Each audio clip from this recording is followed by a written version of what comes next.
Power over money and credit is dispersed among a considerable number of governmental agencies. The Federal Reserve System, the Treasury, through its debt management operations, its Exchange Stabilisation Fund and its management of the trust funds, the Federal Deposit Insurance Corporation, the Federal Farm Banks, the various agencies concerned with housing credit, such as the Housing and Home Finance Agency, the Veterans Administration, the Federal National Mortgage Association, and so on in typical governmental confusion and profusion. The Federal Reserve System and the Treasury are, however, the two most active agencies, and for simplicity, I shall limit my discussion to them.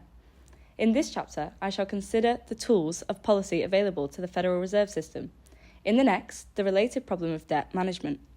The coordination of Reserve and Treasury policy with the policies of the other agencies, though important, lies outside of our primary interests, and I shall leave it there.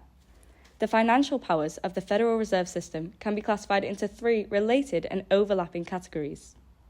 First, there are the powers that enable the system to determine the total amount of money in existence, or to alter the amount.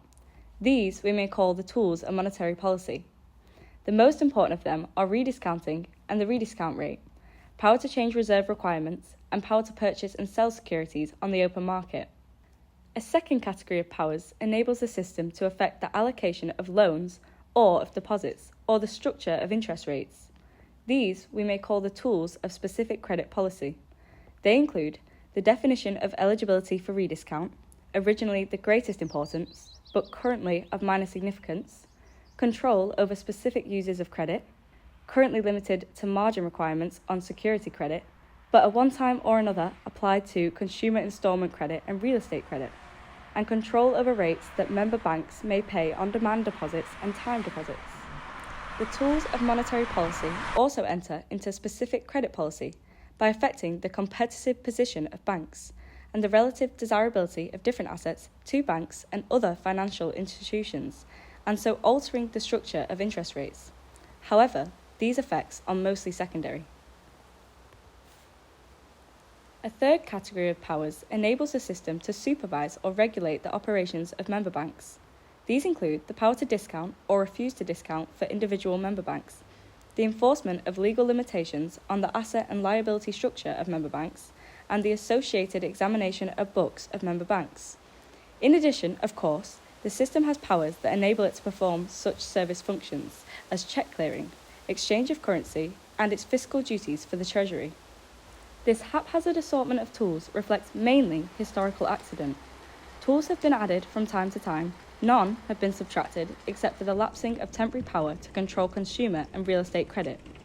The resulting collection is poorly adapted to the task of controlling the money supply and renders that task more difficult.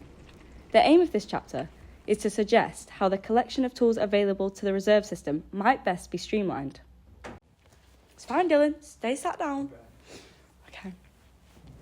Such streamlining seems desirable, almost whatever may be the criteria determining the changes in the stock of money that it is desired to produce.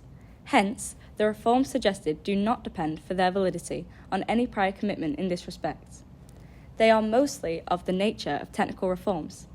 The supervisory and regulatory powers of the Federal Reserve are relatively minor. This task is handled mostly by other agencies, the Federal Deposit Insurance Corporation, the Comptroller of Currency, and the various state bodies charged with the regulation of banks.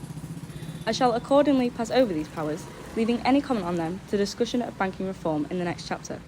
Similarly, I shall neglect the service functions of the system, the tools of specific credit policy eligibility requirements, margin requirements, control over consumer and real estate credit, and control over interest paid by member banks on deposits are more important, but I shall deal with them rather sparingly.